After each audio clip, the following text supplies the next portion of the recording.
सुनो, इस गलती की सजा उसे अवश्य मिलेगी। जी मालिक। ले जाओ इस हरामजादे को किसी घनघोर जंगल में ले जा करके इसकी आंख और कलेजा निकालकर मेरी महारानी बिजमा को दे देना। जी हजूर। और आगे सोच लेना, मैं जा रहा हूं।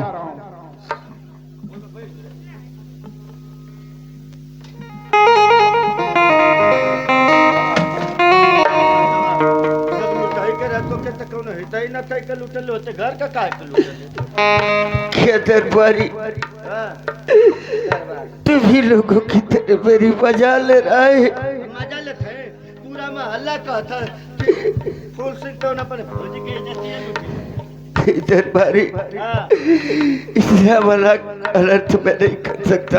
दरबारी आदेश भइल है, महाराज जी कहले कि द्वारपाल फूल सिंह को जंगल में ले जाकर वही इनका आंख और कलेजा निकाल कर लिहा कर महारानी पिंगला को दे देना। दरबारी तुम मेरा आंख और कलेजा निकालोगे दरबारी, मेरे प्राण को छोड़ दो दरबारी।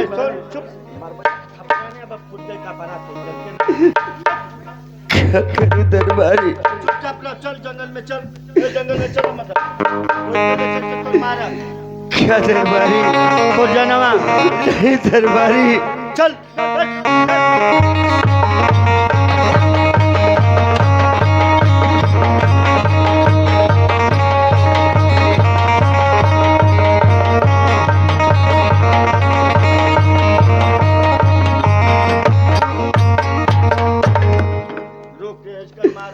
दरबारी इतना घना घोर जंगल में मुझे लाया है दरबारी। घनघोरे में सब मारे लगापुर में मारी तो वही को मारा जाए। नहीं दरबारी रो मत पहले। क्या करूं दरबारी? हमारी करता रो बे हाथ का कर पहले। चुप चुप चुप।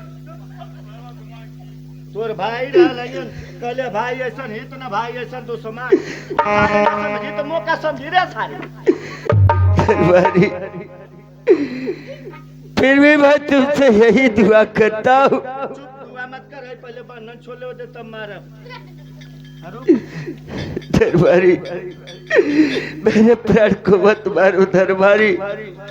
चुप रहा, तो हरे के नाम मारे ना तो हमारा महाराज है। एक लहरा पर महाराजा कहले कि चक्की में पेड़ के मार डाला। दरबारी महाराजा ने तो ने बड़ है एक का फसावला काबे। दरबारी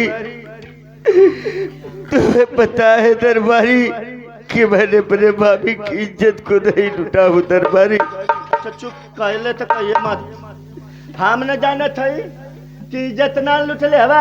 हाय पांच लोग जाना था कि फूल सिंह अपने भौजी के इज्जत लुटले। हाउ महाराज के समानवा के दासी कहती रहल। हम का करब अकेले सच रह के जब पूरा दुनिया में झूठा हो गई ये तो। दरबारी हाँ चुप रहो, पजले दे मारब। दरबारी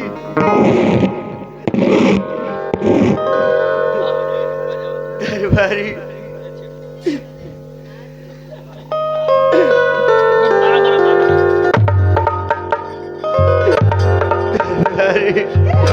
नहीं दरबारी आराम से दरबारी।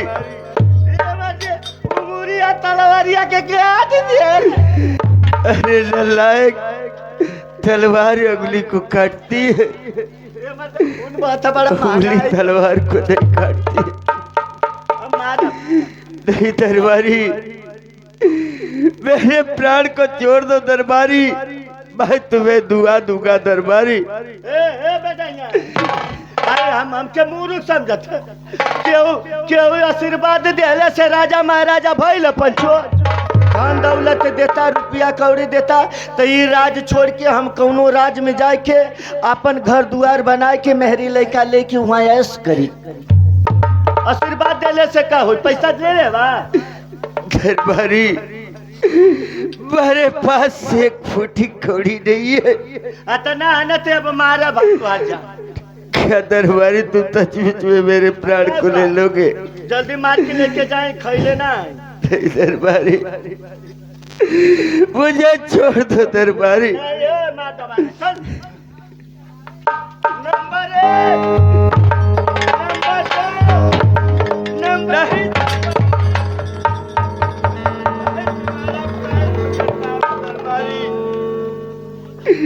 मेरे प्राण को छोड़ दो दरबारी। क्या दरबारी, क्या तू वो दिन भूल गया जब तू मेरी महलों में आया करता था और मैं तुम्हें अपने मुंह का निवाला खिलाया करता था? क्या वो याद दिन तू भूल गया? वाह रे राजकुमार वाह, आप तो ऐसा जगह पटक दिए कि मुझसे कुछ कहा नहीं जाता सरकार। मैं गरीब हूँ लेकिन नमक हराम नहीं हूँ सरकार। मुझे आज भी याद है सरकार कि हमारा ऐसा समय था, हमारे माँ बाप के पास अन्न नहीं जुटता था। साहेब हम तोरे दरवाजे जाके तोरे थरियावा में खा के अपन जीवन व्यतीत करते रहिए मालिक। हम मालूम है सरकार, हम इतने गद्दार ना बने सरकार। अगर कहता ना सरकार वो आसान के बदले में हमें अपन जान दे कि तुम्हारे आसान पूरा कर देते मालिक। बाकी ऐसा काम मत करवाए सरकार। आप तो जानते हो गुलाब सिंह कि अगर उनके बचनों का कोई उल्लंघन करता है तो उसका सर कलम करवा देते हैं। सरकार हमके पास दिया बतवाए मालिक। दरबारी बताओ मैं क्या करूं दरबारी? ए मालिक मुझे कोई रास्ता तो दिखाओ दरबारी। हाँ सरकार, आज बड़ा संकट में डाल देला ये मालिक। वो समय के आसान आज समय आयल भी है कि हम चुकावे के पड़ी है मालिक। ये सरकार हम छोटे आदमी ये मालिक, आपसे हाथ गोड़ जोड़ के कुछ मांगे सकीला ये मालिक, कुछ कह ना सकीला ये सरकार। कहे कि आप हमार सरकार वही सरकार, हम तोरे चरण के धूल वाली है मालिक। ये सरकार इतने एगो मोरी पे दया कर दिया ये मालिक। एगो वचन दा ये सरकार कि राज छोड़ के चल जाए बखो ये रात तो पार में ना है बस। क्या दरबारी, मुझे तुमसे इतना बड़ा वादा करना होगा? आज दरबारी मैं तुमसे वादा करता हूँ कि मैं इस राजमहल को बहुत छोड़कर बहुत दूर चला जाऊंगा और इस नगर में कभी नहीं आऊंगा दरबारी, कभी नहीं आऊंगा। हाँ मालिक, हम जाते ही जंगल में ना शेर बाग के आंखें और कलेजा निकाल के ले जाके महारानी बिरजमा के दे देवी सरकार। हाँ दरबारी, कोई उपाय लगाओ दरबारी। हाँ हजूर आप जाइए सरकार। बकिए सरकार कम से कम ना सरकार हमारे बतिया के ध्यान देते हुए सरकार, अगर हमार मुंह ना हो ना सरकार तो मत करिया मालिक। हजूर हमरे दूटे छोट छोट बच्चवा हमें सरकार उन्होंने के मुंह ताके रात दरबार में कपो दरबारी।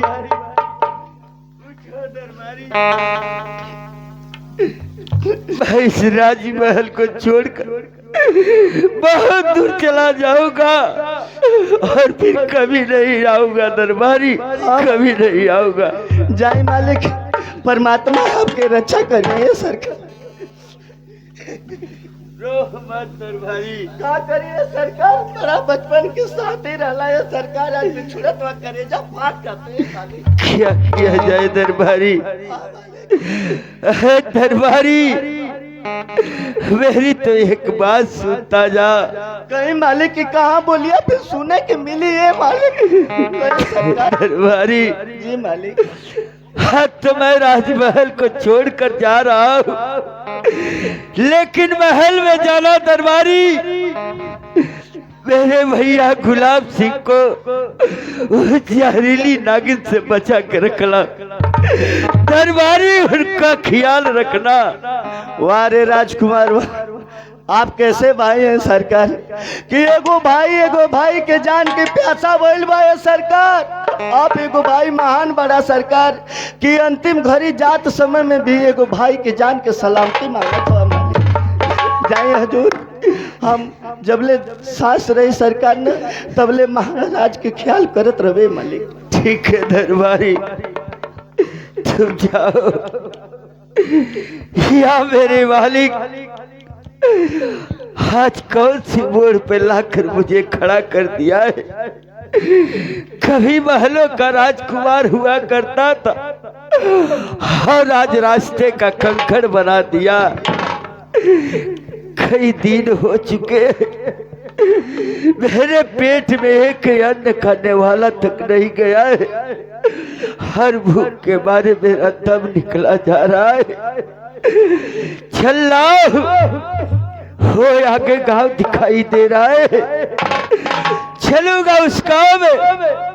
लोगों से जो भी रुखा सुखा मिलेगा उसको खाकर अपनी भूख मिटाऊंगा। लेकिन मैं चलता हूँ कैसे?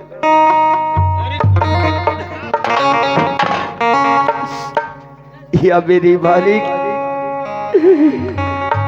हर कोई दीना से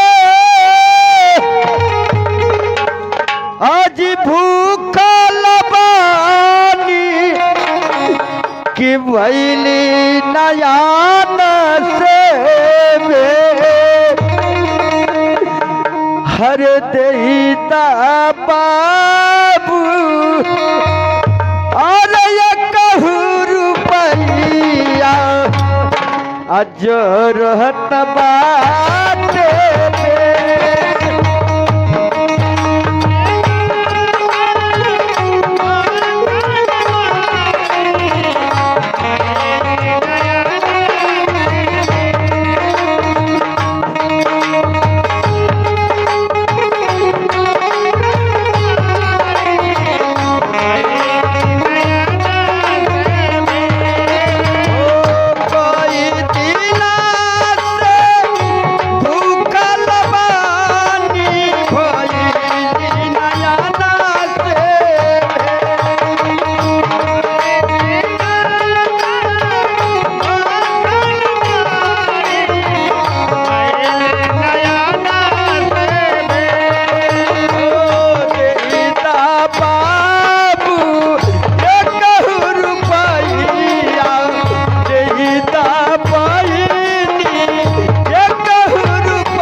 न दिखाए मेरे मालिक। कहना है हंसरा के भाव में कहना है, बचपन में खेलत रहल बाबू के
अभी आप देखें, एक औरत के कहने से एक भाई से भाई जुदा हो जाता है।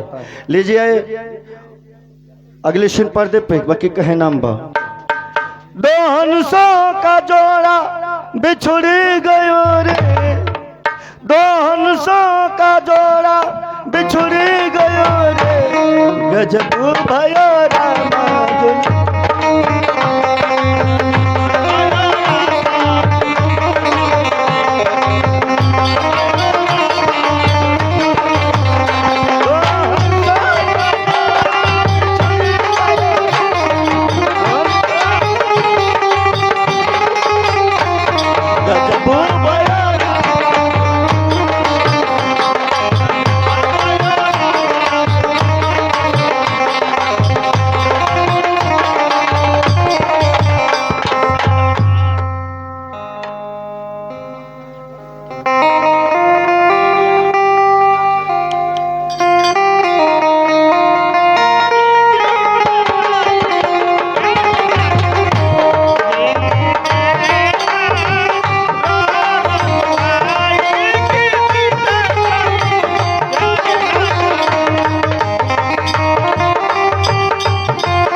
कोई है? कोई है तो मुझे पानी पिला दो, बहुत जोर से प्यास लगी है, मुझे पानी पिला दो।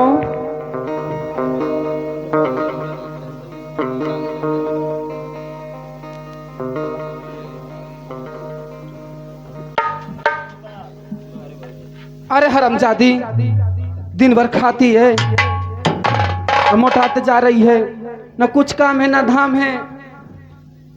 क्या तुमको चाहिए? भाभी पानी पिला दो, बहुत जोर से प्यास लगी है। मैं तेरी नौकरानी लग रही हूँ क्या? करे हाँ?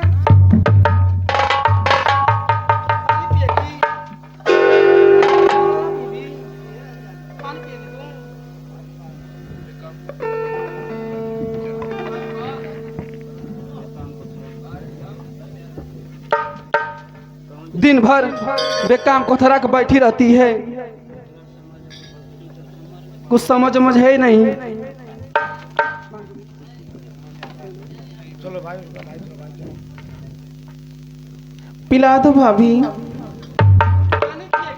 हाँ भाभी पानी पिला रही तो पानी पिएगी, पानी पिएगी।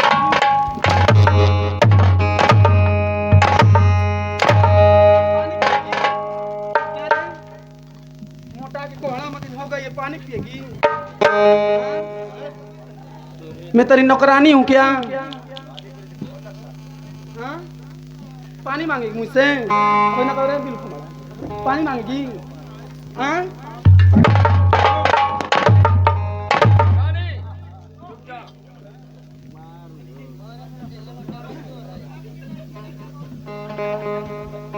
बात क्या है ये रानी, अरे बताओ मुझे रे बात क्या,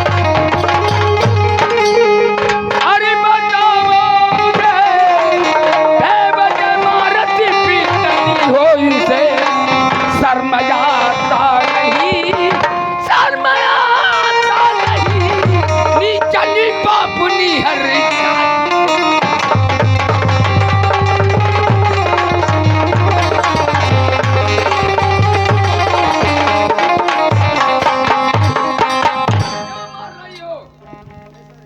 क्या इस महल की मैं नौकरानी हूँ? ये बताइए। कहना क्या चाहती हो? मुझसे पानी मांग रही है हरामजादी, शर्म नहीं आ रही है? बात क्या बताओ मुझे, कहना क्या चाहती हो? मैं यही कहना चाहती हूँ स्वामीनाथ, ये अनहरी घर में रहेगी तो मैं नहीं, मैं रहूंगी, ये नहीं, मैं जा रही हूँ नैहर अपना। नहीं, रुक जाओ। ठीक है स्वामीनाथ, तो अभी इसको मेरे आंख से अंधे कर दीजिए। ठीक है, जा सकती है। ठीक है, पाँव पड़ती हूँ। बहन हाँ भैया। अरे हंसल तू ही रमामल तू ही हो, दर दर के ठोकर खियावेला।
पानी पिला दीजिए। ठीक है चलो, मैं तुम्हें पानी पिला रहा हूँ, यहीं पे रहो।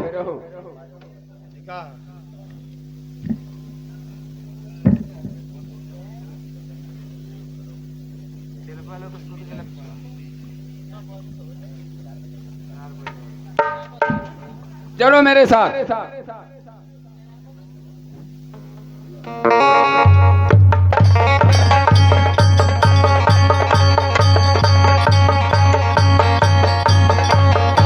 यहीं पे रुक जाओ, मैं जा रहा हूँ पानी की। ठीक है।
कहना है कि हम बुझाई लाओ बुझनिया यक्षे बुझा ज्ञनिया।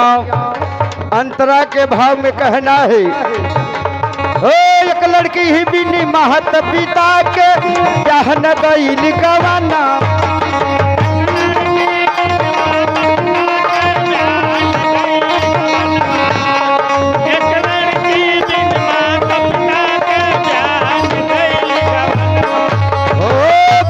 गईल कवनावा ये भैया, जहन गईल कवनावा।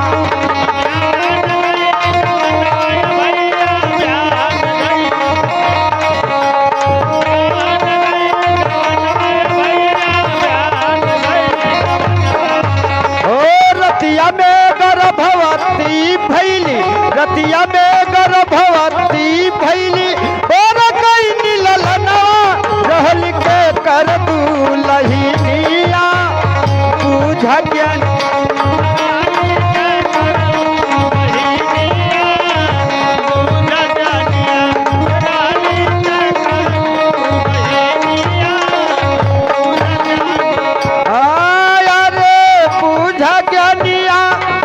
अरे हो बुझा ज्ञानिया हम बुझाइला बुझनिया कथे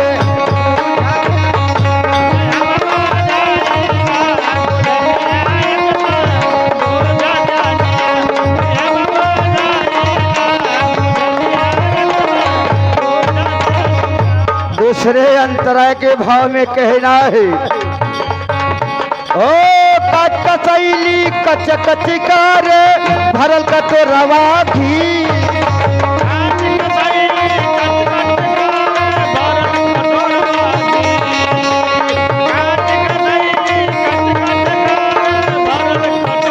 ओ भरल का तो रवा घी वे भैया भरल का तो रवा